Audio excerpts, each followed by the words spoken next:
All right, ladies and gentlemen, today we are going to explore probability. But we're going to explore probability by using what we've already learned about statistics or central tendency. Wait, those are some confusing words for you guys, huh?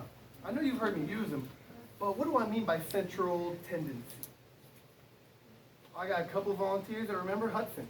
Kind of the mean almost. Mean is a great measure of central tendency. Think about the word central and tendency. How likely are the numbers to be towards any one particular number? So if I have a set of numbers up here, what number would be in the middle, the center? Median. Average. Do you think the mode affects the central tendency? No. The number that appears most often probably has some type of pull, higher or lower. And then we have the range, which is just how many numbers are in between the smallest and the largest set. We talk about like golf range, driving range, and whatnot. Today, we're going to integrate that with stem and leaf plot and probability. Heads versus tails. What is the likelihood I would land on a heads versus a tails? Now there are several actually correct answers. So I want you to think about one, and then when your neighbor tells you one, I want you to think of a different way to say it. So. Equal percentage.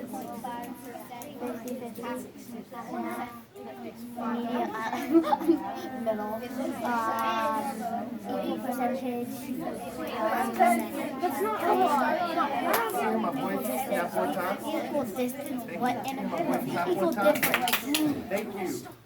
All right, ladies and gentlemen, I heard 50-50. Let's get that out of the way.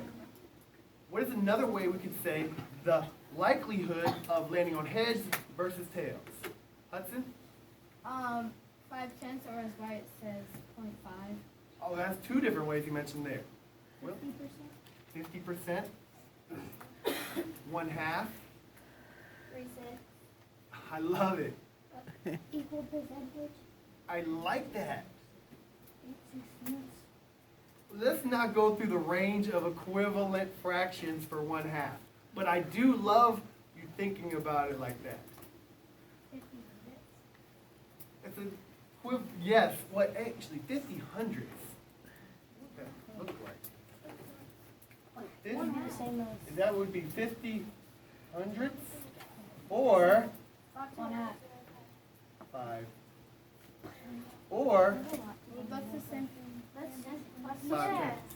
So when she said 50 hundredths, that meant a lot of different things. I just wanted to cover that. A little review there. Okay, so when we come up with these numbers, what we're going to do is we are going to flip a coin 50 times. Each set of partners is going to record that data. One of you can record heads, the other record tails, and you're going to take that data and put it on that whiteboard. We're going to have raw numbers. As you guys are doing that, Mr. Johnson is going to create a stem and leaf plot, a double leaf plot, double stem and leaf plot, one side heads, one side tails. What numbers can we expect to show up on each side? Let's say heads. What do you think will be the median if we flip it 50 times? Annabelle? Wait, am I? If you come up with it, put your hand back up. Chris? 25. Why 25? Because that's the middle of 50 and 0. You're going to see, though, that when we begin to flip these coins, 25 might not be the only number that we get. We'll probably get a large variation of numbers. What is the highest potential number we could get for heads? 50. Think that's possible? It's possible, but it's unlikely. But it's unlikely. Excellent job. Will, Very. you have something you'd like to add? Probably about. Probability. You hear how he used Well, the highest you can expect is maybe 33 to 87. we have a nice. What's the lowest number we could expect to see? What do you think, Ava? So it would be like 10 here and then like 40 on that side. Wow, that would be Unusual. that would be an outlier. That'd be a number that would be far off of the rest. Okay, ladies and gentlemen, let's get to work. Back row, return to your seat and begin flipping. Wait, hold on. Have a seat. Does anyone have any questions before we begin? Thank you, Mrs. Mandel. Ava.